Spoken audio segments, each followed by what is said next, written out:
Looking for a private browser? Today we're comparing LibreWolf and Waterfox, two Firefox-based browsers that promise better privacy than the original. Let's start with LibreWolf. The browser is all about blocking trackers right out of the box. It comes with uBlock Origin built-in, automatically deletes cookies when you close it, and stripes tracking code from website links. LibreWolf also removes all of Firefox's data collection features completely. The setup is super simple. Just download and start browsing. No tweaking needed.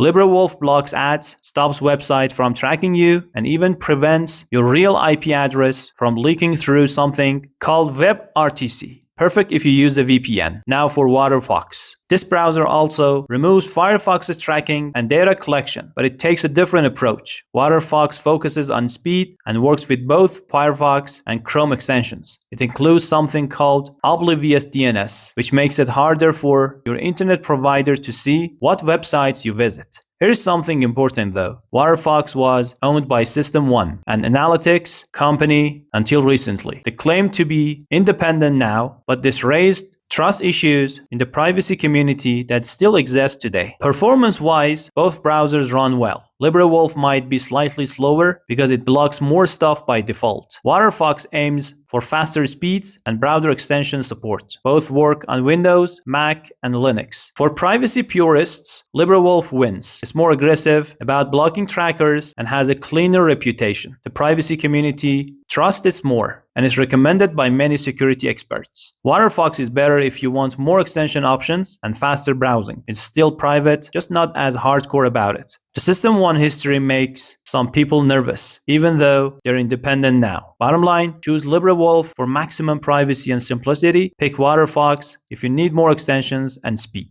but don't mind the trust questions. Thanks for watching. Like and subscribe for more videos. See you next time.